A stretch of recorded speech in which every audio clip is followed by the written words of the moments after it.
Hoy, de la mano del bioquímico español Juan Carlos Izpisua, director del Laboratorio de Expresión Génica Cátedra Roger Guillemín en el Instituto Salk, vamos a conocer los pasos que se están dando para encontrar una solución al hecho que más riesgos conlleva para el ser humano, el envejecimiento.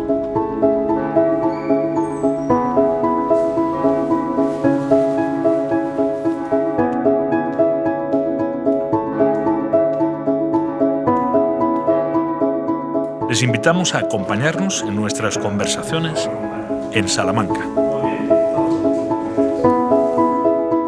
Por favor. Bueno, aquí estamos. Para mí es una satisfacción muy especial, muy especial. Me estaba preguntando... Para mí también. ¿Qué es lo último que te ha pasado por la cabeza, por esa cabeza privilegiada, en torno al universo de tu especialidad? ¿Qué es lo último que has pensado? Lo que hacemos, lo que tratamos de hacer es mejorar la salud de las personas. Y eso es bueno, pero también últimamente me da por pensar que no todo lo que hacemos, si se utiliza de una manera inadecuada, puede ser bueno. Y déjame que te explique.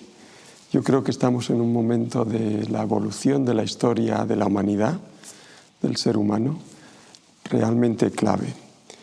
Porque podemos no solo ya leer nuestro ADN, nuestro códice de la vida, sino que podemos reescribirlo y podemos borrarlo, podemos añadir nuevas letras que pueden cambiar el devenir de nuestra especie, de muchas maneras, para lo bueno y para lo malo. Y eso es lo que últimamente me da más que pensar. Pero te da que pensar porque por los avances o porque también esos avances te inquietan en el sentido de que puedas dar algún paso más de lo que éticamente o moralmente te parezca oportuno.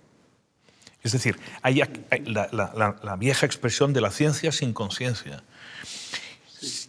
Tú tienes en tus manos, vosotros tenéis en vuestras manos la posibilidad de que el ser humano haga como un punto y aparte en su evolución. Sin duda tiene enormes mejoras y grandes expectativas, pero también te inquieta la posibilidad de resultados que no sean del todo óptimos. Sí, eso es precisamente, y tú lo has expresado mucho mejor que yo, lo que quería decir, que todo lo que ha ocurrido en nuestro planeta desde que se inició la vida en este planeta hace más de 4,5 billones de años, se rige por dos reglas muy sencillas que formuló Darwin hace 150 años, que es la mutación al azar y la selección natural de esas mutaciones. Hoy en día, y gracias a la capacidad que tenemos en el mundo científico de reescribir el genoma, no tenemos que depender de Darwin, no tiene por qué ser al azar.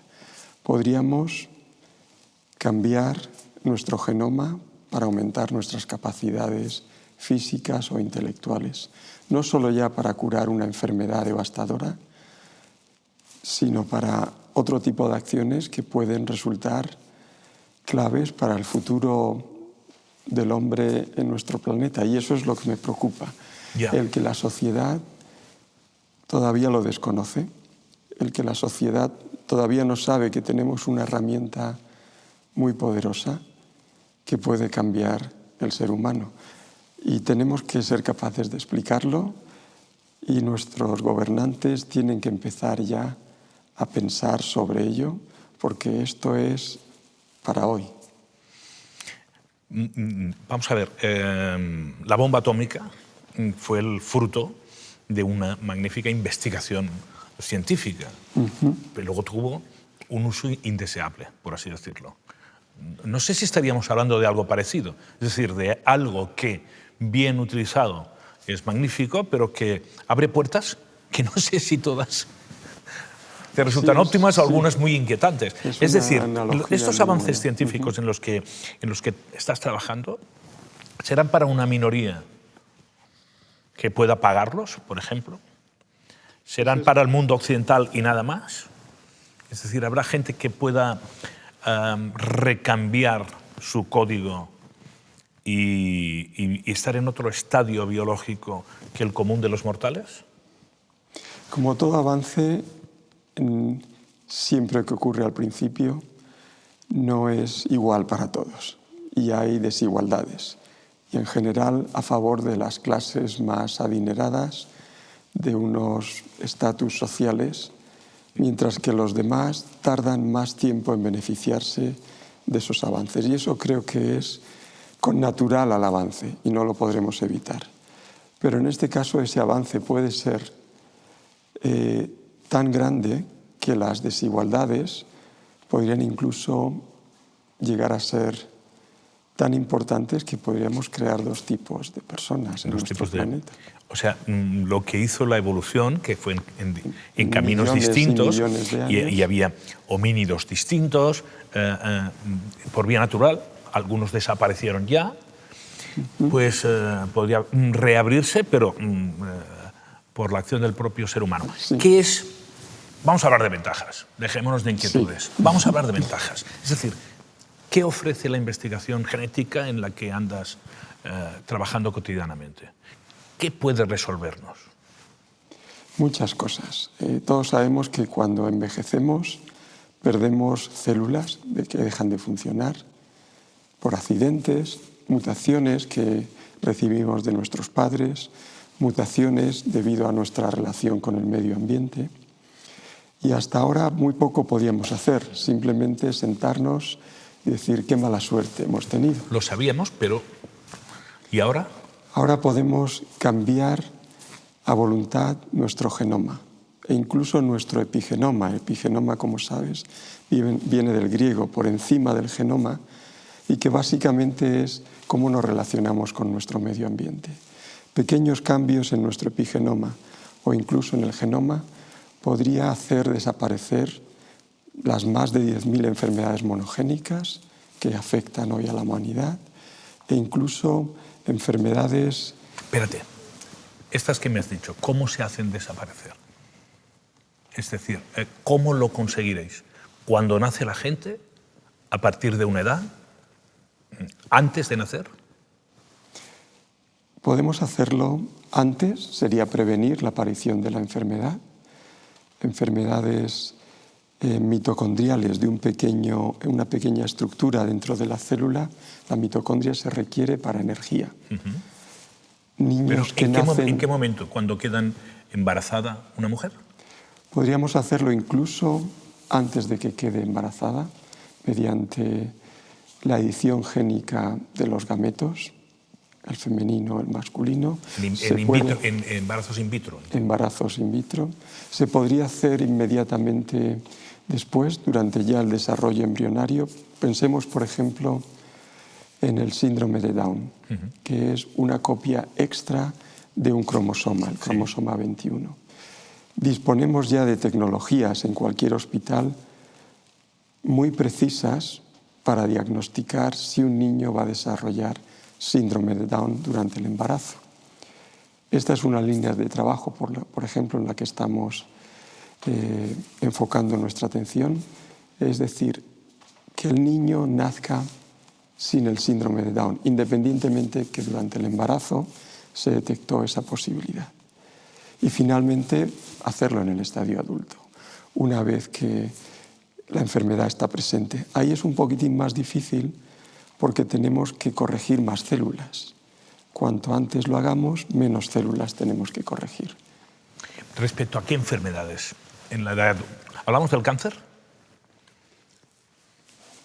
Podríamos hablar del cáncer, de enfermedades del corazón, de enfermedades del hígado. Pero yo creo que todos, cuando envejecemos, el mayor miedo que tenemos es perder nuestra cabeza y perder nuestra movilidad. Enfermedades del aparato locomotor y enfermedades neurodegenerativas, quizás debido al aumento en la extensión de nuestras vidas, son más prevalentes. Y en cualquier caso, el envejecimiento es el mayor factor de riesgo de cualquier enfermedad, porque cuando empezamos a tener 45 o 50 años, vemos una estadística escalofriante. Cáncer, enfermedades cardiovasculares, enfermedades neurodegenerativas, realmente empiezan a subir con una frecuencia desmesurada. El problema principal de cualquier enfermedad es la vejez. Pero hay gente muy joven que tiene cáncer. Así es. Existen mutaciones que nos transmiten nuestros padres y que causan cáncer en un estadio muy temprano de nuestras vidas. Pero en general es a partir de una cierta edad cuando el proceso homeostático de regulación de nuestras células se desregula y da lugar a cáncer y muchas otras enfermedades. Por lo tanto, me estás diciendo que dentro de nada vamos a envejecer mucho mejor. Dentro de nada vamos a entender mejor cuál es el proceso del envejecimiento. No me venga con esto de entender el proceso, sino cómo podemos envejecer menos. O sea, vamos a ver, la investigación irá en la dirección de que vivamos mejor los años que vivamos, o sea, que lleguemos a 80 años de una forma prácticamente pletórica, 80, 90, 95, o buscar la longevidad. Es decir, ¿qué crea más, qué frontera es más interesante para ustedes? Me ha hecho dos preguntas. Sí. ¿Cómo? Lo que podemos hacer es sustituir aquella célula que se pierde. Es como el coche, comprarnos otro coche nuevo o cambiar las piezas dentro del coche, modificar nuestros genes. El crear células nuevas en el laboratorio se está haciendo. Desafortunadamente, el investigador no es capaz de imitar a la naturaleza. Y en el laboratorio, en la placa Petri, aunque conseguimos cardiomiocitos, neuronas, no son iguales que las que crea el embrión. Es por ello que estamos usando tecnologías un poco alternativas y que soy consciente de que crean problemas éticos, como es la creación de células dentro de un animal. Ya no es el investigador el que educa esas células en el laboratorio a que se conviertan en un hígado para su trasplante, en un corazón para su trasplante, sino es introducir células humanas dentro de un animal, porque el animal lo hace muy bien todos los días y genera un embrión perfecto. Es el animal el que educa a esas células. La formación de quimeras entre seres humanos y animales. Entiendo que esto puede despertar... ¿Animales creando órganos para seres humanos? Eso es. El animal es el huésped donde se crea el órgano humano. ¿Qué animales? En principio, los experimentos los empezamos entre rata y ratón para ver la prueba de concepto. Tenemos ya en el laboratorio esa quimera viviendo y comprobando que se pueden formar corazones, hígados, páncreas, que cuando se ponen en un animal enfermo funcionan y recuperan la función. El siguiente paso es introducir esas células en animales como el cerdo. El cerdo tiene un tamaño de órganos y una fisiología parecida al ser humano. En ese momento es donde estamos ahora mismo, tratar de crear células, tejidos y órganos que hoy día, cada 30 segundos, muere una persona que podría salvarse si encontráramos una fuente de células para su trasplante. Y a pesar de la generosidad de los españoles, a pesar de la labor tan extraordinaria que hace la Organización Nacional de Trasplantes, todavía la demanda es mayor que la oferta. La posibilidad de generar un órgano, un coche nuevo, esa es una manera de hacerlo. Es que la metáfora del coche es sensacional, porque claro, los coches clásicos, lo que se hace para que sigan funcionando es cambiar partes del motor o de la carrocería y siguen funcionando. Es decir, todos los vehículos clásicos con matrícula histórica han hecho exactamente esto que usted nos está diciendo. Cambiar las piezas defectuosas por otras nuevas.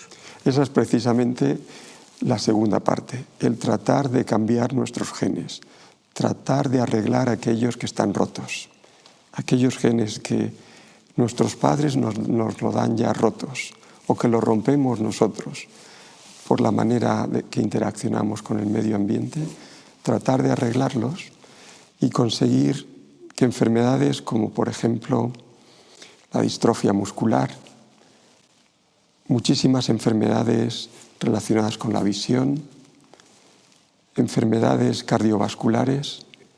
Paremos en la visión. Sí. Es decir, se podrán, yo sé que la pregunta es muy naif quizá, ¿podrán curarse algunas cegueras? Totalmente. Hace tan solo unos meses, por primera vez, la primera prueba de concepto la hemos demostrado en una rata ciega, cambiando un gen roto dentro de su genoma.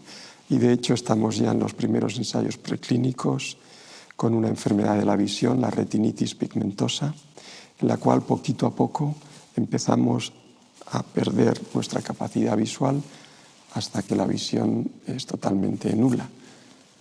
Estoy totalmente convencido, soy optimista por naturaleza, pero en este caso debido a los hechos que están delante de nosotros.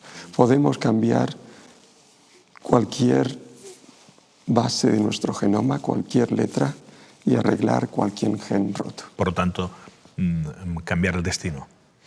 Es decir, dicen que la historia es casualidad y causalidad, ¿verdad? Pues que la casualidad cada vez sea menos. Como mínimo en la biología, en la política no sé si sean ustedes capaces de cambiar la concepción de la gente. No me extraña que usted duerma 3 o 4 horas tan solo. No me extraña. Es decir, si usted se encuentra en estas investigaciones, en estas tesituras, en este universo, claro, dice usted, el día me resulta corto, necesito todas las horas. Así es, ese es el problema que tengo. Me gustaría tener más tiempo. No sé si eso lo podemos reprogramar en nuestros genes. Óigame, hay investigaciones que resultan inquietantes. Es decir, ustedes han comprobado que los ratones, un respeto por los ratones, porque yo no sé cómo un ratón queda ciego, no lo sé, y que luego vuelve a ver. Los ratones tienen el mismo problema que nosotros, nacen con errores en su genoma o debido a la interacción con el medio ambiente rompen sus genes, lo mismo que nosotros. Pero, por ejemplo, claro, todo esto tiene algo de el mito de Prometeo, de Mary Shelley y yo qué sé, de la sangre, por ejemplo. Ustedes han comprobado que la sangre de un ratón joven hace que un ratón viejo rejuvenezca. Así es. Así es, pero en realidad aquí sí que estamos en una de esas puertas que no sabemos si abrir o no abrir. Ese es el problema. Enfermedades de envejecimiento acelerado, progerias, niños que viven no más de 12 años. Su envejecimiento es tan acelerado que mueren de una enfermedad de viejos, una enfermedad cardiovascular, pero en tan solo 12 años. Podemos alterar su genoma, y eso lo hemos demostrado en animales de experimentación, de manera que vivan normalmente. Eso, en principio, no debería conllevar ninguna disquisición ética. Ninguna. Pero lo que me está diciendo es una persona mayor, con 80, 90 años, que quiera sangre de alguien joven. Y quiere reprogramar su sangre o quiere reprogramar su genoma para vivir más tiempo. Ahí es donde volvemos al inicio de la conversación. ¿Por qué, para qué y quién tiene derecho a ese tratamiento? ¿Y la sangre de quién? ¿De dónde viene esa sangre? Son los problemas que realmente nuestra sociedad debe empezar a considerar, y todos conjuntamente, de la misma manera que me hablaba de la energía nuclear. Todavía estamos aquí como especie, hemos sabido regularnos de alguna manera. Por lo tanto, yo creo que se debería poner en un mismo plano. Creo que es incluso mucho más potente que la energía nuclear. La capacidad de reprogramar nuestro genoma, y nuestra sociedad, nuestros gobiernos Todos, y los científicos y los comunicadores en particular, debemos saber educar a las personas que este es un momento clave para la historia de la humanidad. Usted está en Estados Unidos investigando con muchos medios, pero es una paradoja. Hay medios para la investigación, pero en cambio la sanidad americana, la sanidad pública americana, el acceso de los ciudadanos americanos a la sanidad pública está infinitamente por debajo de los ciudadanos españoles, europeos, franceses. Es paradójico, de algún modo. Usted tiene muchos más medios en Estados Unidos para investigar que en nuestro país. En cambio, la sanidad pública de nuestro país ofrece servicios infinitamente mejores para el común de los ciudadanos de este país. Qué paradoja. Yo pienso lo mismo.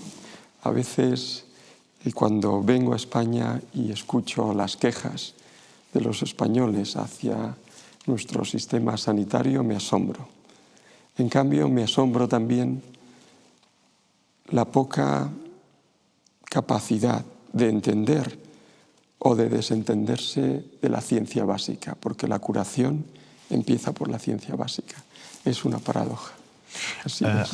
Precisamente ayer se recogieron 40.000 firmas de gente que trabaja en el CSIC, en centros de investigación españoles, para decir, oiga, a los principales partidos políticos, gobierne quien gobierne, no bajen ustedes el presupuesto, y piden más presupuesto, naturalmente, pero que la investigación científica no sea variable en función de quién gobierna. Hay una paradoja que comentábamos ayer, que es China. China, que es una dictadura en algunas, podríamos decir blanda en algunos aspectos, durísima en otros, pero es un paraíso del capitalismo, es decir, tiene una ventaja respecto a las democracias occidentales, y es que lo que se hace no lo deshace el gobierno siguiente. En Estados Unidos, Trump está deshaciendo muchas políticas de lo que hizo Obama. Esto, los chinos mantienen una línea constante, y en el ambiente científico increíble. Son muy serios.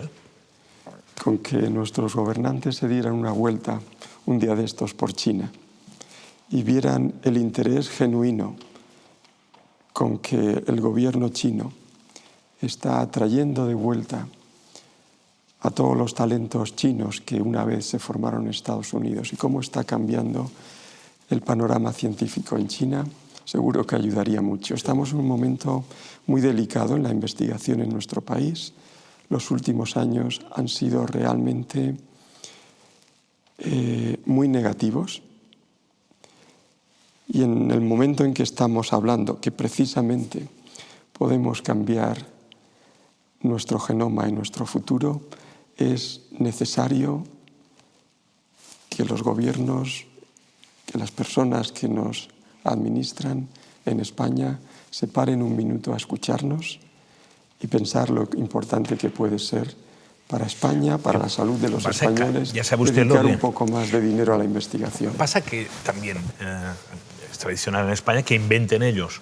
Es decir, si tal es el nivel de la investigación en China y en Estados Unidos, es decir, ¿qué puede conseguirse con un presupuesto a la española? ¿Merece la pena la inversión? Eso es política científica. Uno podría pensar, en lugar de dar dinero para todos, hacer una elección de en qué aspectos España podría dedicarse por sus características intrínsecas. Es ya un poco más de política científica, pero se necesita un mínimo, una masa crítica de investigación para que realmente podamos ni tan siquiera empezar a hablar con los chinos o con los americanos. Porque las individualidades, porque los individuos científicos existen, algunos trabajando en Estados Unidos, pero la tradición de la ciencia española tiene grandes individualidades y personajes que están en la historia. Son excepcionales, sí. Pero la excepcionalidad también surge de una masa crítica. De una masa crítica. Óigame, no me cansaría nunca de hablar. me resulta muy inquietante y apasionante escucharle. Tiene usted una mirada a través de la cual se vislumbra algo del futuro, algo de la certidumbre de que las cosas mejorarán en el panorama científico. Le agradezco mucho su trabajo. El trabajo de alguien que en principio no lo tenía bien. Usted nace en una familia, digamos, muy humilde. Usted tiene que abandonar los estudios cuando es pequeñito y dedicarse a currar, diríamos, a la desesperada para conseguir dinero para su familia. Y usted es un hombre de una enorme capacidad, tesón, de conseguir becas y de situarse en el panorama científico internacional. Por lo tanto, yo le felicito por todos estos motivos. Y le agradezco que haya estado con nosotros. Muchas gracias. Muchas gracias.